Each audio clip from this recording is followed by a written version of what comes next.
Jackson, I understand that you're an American journalist and, what was that again? A spook spoiler. I'm researching a New York Times feature, one that shall expose the tricks and schemes that phony spiritualists use to exploit the public's fascination with the supernatural. Seances and phantoms and all that rubbish. I have no interest in such things myself, so why come to me? 2 nights ago, I was writing in my room up on the 4th floor of the Whittington boarding house in Russell Square. Suddenly, my window flew open and in leapt a short and devilish creature, glowing an unearthly green and accompanied by a cloud of foul smoke. Indeed. It leapt onto my writing desk, snatched my manuscript, and dropped a single tarot card, the death card. It then returned to the window and disappeared, even though there's a 4-floor drop to the cobblestones below. Might you've been dreaming? A woman with a writer's imagination. I was as alert as I am here before you. Not only did the experience frighten me, but the death card is obviously a threat of some sinister nature. It sounds like some sort of demonic visitation. Superstitious twaddle, isn't it, Holmes? No mere superstition in this instance. Who or what is threatening you, and why, Miss Jackson? You said the Whittington board house, 4th floor, correct? Dr. Watson and I shall accompany you there.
simply extraordinary.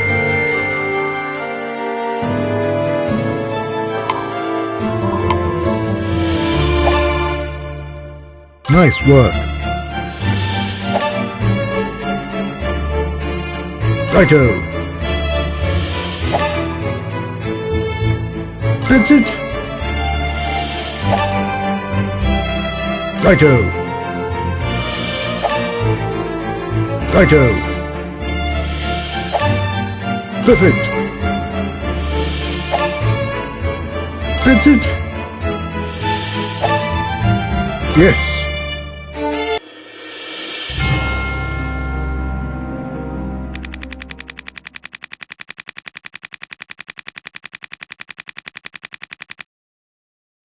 The so-called demon was in fact an assistant to the great Carswell. I suspected an experienced stage magician when I saw the cunning compound of phosphorus that left glowing stains. And that foul-smelling smoke is a common magician's trick, to confound the viewer and obscure the trickery. After his friend Mr. Males told Carswell about the exposé Miss Jackson was writing, Carswell disguised his trained pet monkey as the glowing devilish horror. He then sent it to her room to steal her manuscript and frighten her off the story. My article would reveal the tricks used by so-called mediums like Mr. Carswell, whose bank account has fattened considerably thanks to the likes of Lady Alice Porter and her millionaire husband. I saw Carswell's last stage show. In a desperate attempt to save his legitimate career, he had added a macaque to his act. Truly, it was hard to discern who was the master on stage, the magician or the monkey. But the monkey came through my fourth-floor window. How did he ascend to such a height? He didn't. Carswell merely lowered the beast down on a rope attached to the hook above Mr. Male's window. The odorous smoke helped hide its climb back up to the room above yours. One more thing before we leave you, Miss Jackson. Here is your manuscript, complete and undamaged. I found it in Mr. Male's room. I suggest you deliver it to your newspaper at the earliest opportunity. Congratulations!